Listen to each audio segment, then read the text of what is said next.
दिल्ली की मुख्यमंत्री रेखा गुप्ता आज अपने 100 दिन का रिपोर्ट कार्ड पेश करेंगी। दरअसल 31 मई को रेखा गुप्ता के 100 दिन पूरे हो रहे हैं और बीजेपी सरकार के 100 दिन पूरे होने पर 100 दिन में किए गए कामों का ब्यौरा भी मुख्यमंत्री की तरफ से दिया जाएगा। दिल्ली सरकार के सभी मंत्री इस दौरान मौजूद रहेंगे। 100 दिन में किए गए कामों का ब्यौरा मुख्यमंत्री से रेखा गुप्ता देंगी और इसके अलावा दिल्ली सरकार के सभी मंत्री इस दौरान मौजूद रहेंगे। तो दिल्ली की मुख्यमंत्री 100 दिन के रिपोर्ट कार्ड को जनता के सामने रखेंगी। इसके अलावा 100 दिन पूरे होने पर क्या कुछ विकास कार्य, क्या कुछ जनता के हित में कार्य करवाए गए, किन योजनाओं को लागू किया गया, ये तमाम जानकारियां मुख्यमंत्री रेखा गुप्ता जनता के सामने रखती हुई नजर आएंगी। मुख्यमंत्री के साथ साथ तमाम मंत्री भी इस दौरान मौजूद रहेंगे। सीएम रेखा गुप्ता आज 100 दिन का रिपोर्ट कार्ड जारी करेंगी। 100 दिन में किए गए कामों का ब्यौरा भी सीएम रेखा गुप्ता जनता के सामने रखेंगी। दिल्ली सरकार के सभी मंत्री इस दौरान मौजूद रहेंगे। ज्यादा जानकारी के लिए हमारे साथ हमारे असिस्टेंट एडिटर ललित नारायण कांडपाल जी फोन लाइन पर जुड़े। ललित जी, कल 31 मई को दिल्ली सरकार के, बीजेपी सरकार के 100 दिन पूरे होंगे। 100 दिन पूरे होंगे जब मुख्यमंत्री रेखा गुप्ता जनता के लिए विकास कार्यों का जो रिपोर्ट कार्ड है वो जनता के सामने रखेंगी। 100 दिन का पूरा ब्यौरा, पूरा लेखा जोखा जनता के सामने होगा। बिल्कुल प्रगति, दिल्ली सरकार आज जो है एक प्रेस कॉन्फ्रेंस करने जा रही है।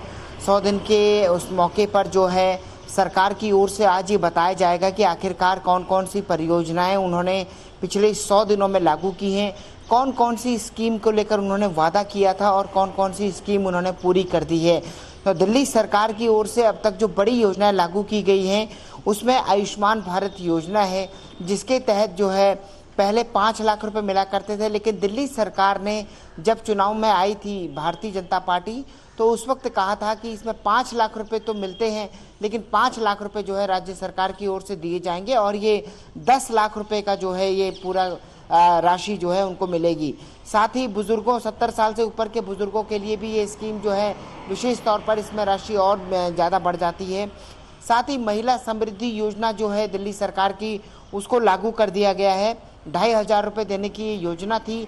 इसमें हालांकि दिल्ली सरकार की ओर से कई तरह की कंडीशंस लगाई गई थी, लेकिन आखिरकार सरकार ने अपना जो है वादा पूरा कर दिया है। इसी तरह से यमुना सफाई को लेकर जो है सरकार लगातार संकल्पबद्ध नजर आ रही है और सरकार ने अब तक कई बैठकें पूरी की हैं। हमने देखा था कि पिछले दिनों में गृह मंत्री अमित शाह के दफ्तर में यानी कि गृह मंत्रालय में भी एक अहम बैठक हुई थी, जिसमें कि दिल्ली की मुख्यमंत्री रेखा गुप्ता से लेकर जल संसाधन मंत्री CR पाटिल और कई सारे अन्य मंत्री मौजूद थे।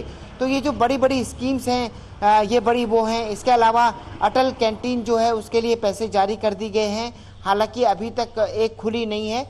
जल्द ही माना जा रहा है कि इस कैंटीन का भी उद्घाटन हो जाएगा। इस कैंटीन में जो है जो गरीब लोग हैं उनको सस्ते में जो है थाली मिल पाएगी खाने की।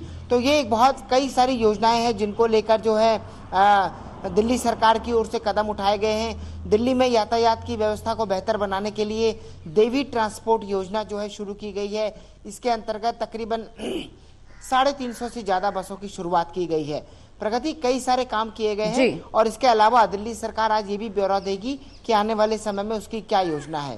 बिल्कुल ललित जी, जिस तरह से बीजेपी सरकार की तरफ से तमाम योजनाओं को धरातल पर उतारने के दावे किए जा रहे हैं, तमाम वादों को पूरा करने के दावे किए जा रहे हैं, चाहे वो वय बंधन योजना हो, आयुष्मान कार्ड योजना हो, चाहे अन्य योजनाओं का जिक्र करें या यमुना की सफाई का जिक्र करें, लगातार बीजेपी सरकार प्रयासरत नजर आ रही है और इसी को लेकर के बैठकों का दौर भी देखने को मिल रहा है। लेकिन विपक्ष एक बार फिर से हमलावर है। हाल ही में जिस तरह से नेता विपक्ष आतिशी की तरफ से प्रेस कॉन्फ्रेंस की गई, 2 बड़े मुद्दों को उठाया गया, चाहे वो 2,500 रुपए महिलाओं के खातों में आने का जिक्र हो, चाहे होली दिवाली में 500 रुपए में सिलेंडर मिलने का जिक्र हो, चाहे बिजली पावर कट को लेकर के जिक्र किया जाए।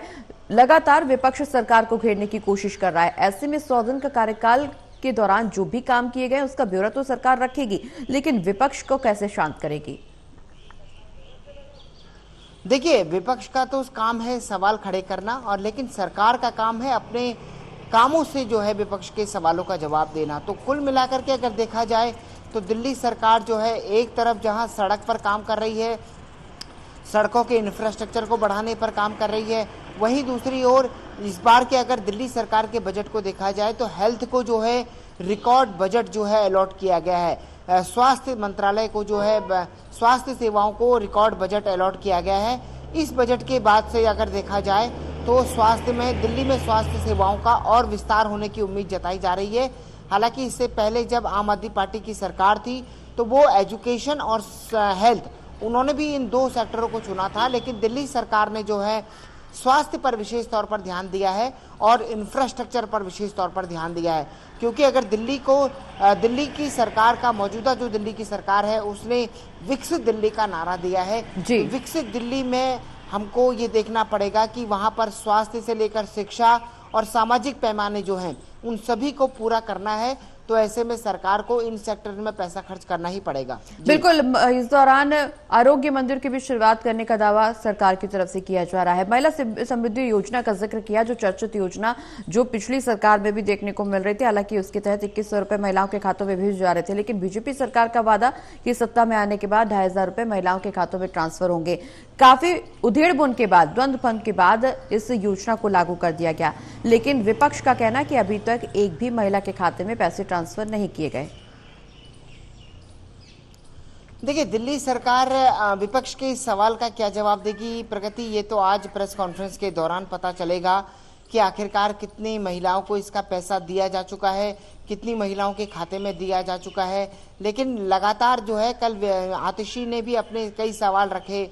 उन्होंने कहा कि ये वादा खिलाफी के एक तरह से सौदे है। दिल्ली की सरकार ने सत्ता में आने से पहले जो वादा किया था उस वादे को उन्होंने निभाया नहीं है। वहीं दूसरी तरफ आज रेखा गुप्ता जो कि दिल्ली की मुख्यमंत्री हैं, वो आज जो है ब्यौरा रखने जा रही हैं कि आखिरकार उनकी सरकार ने क्या किया है, अलग-अलग सेक्टर्स में क्या-क्या काम किया है।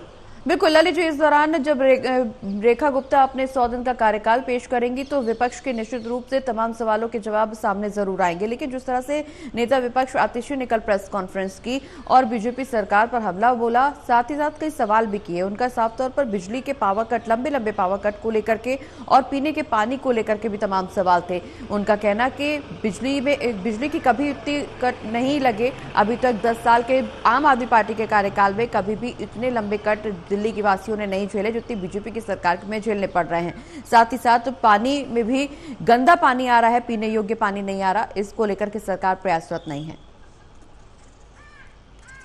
बिल्कुल, देखिए, ये पानी की सप्लाई का जो मामला है और पावर कट का जो मामला है, इसको लेकर सरकार की ओर से कई बार जवाब दिया जा चुका है। पावर कट को लेकर सरकार साफ तौर पर कह चुकी है कि पावर कट जो है वो कुछ इलाकों में जिस तरीके से सरकार की तरफ से जवाब दिया गया था, वो विपक्ष को सरकार की ओर से जवाब दिया जा चुका है कि आखिरकार पावर कट का क्या मामला है और पावर परचेजिंग का क्या मामला है। इसके अलावा कल हमने देखा कि दिल्ली सरकार ने एक और परियोजना का उद्घाटन किया है। ये किलोकरी इलाके में परियोजना का उद्घाटन किया गया। खुद बिजली मंत्री आशीष सूद वहां पर मौजूद थे। रही बात गंदे पानी की, तो गंदा पानी जो है पिछली सरकारों के मुद्दे से चला आ रहा है। उनकी सरकार में भी एक बड़ा मुद्दा हुआ करता था कि गंदा पानी सप्लाई हो रहा है, और अब वही आरोप जो है विपक्ष लगा रहा है कि गंदा पानी सप्लाई हो रहा है। तो दरअसल ये गंदे पानी के सप्लाई होने का जो मामला है, ये पिछले कई सालों से प्रगति दिल्ली का एक मुद्दा बना हुआ है।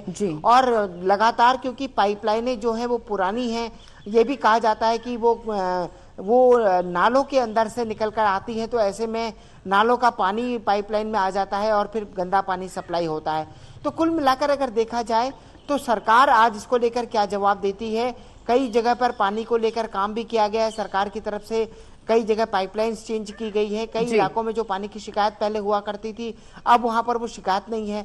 तो कुल मिलाकर अगर देखा जाए तो जिस तरीके से आज ये पूरा रिपोर्ट कार्ड पेश होना है, उस रिपोर्ट कार्ड को लेकर जो है सरकार क्या कुछ बातें कहती है, ये देखने वाली बात होगी। चलिए, बहुत बहुत शुक्रिया ललित जी, तमाम जानकारी दर्शकों तक पहुंचाने के लिए।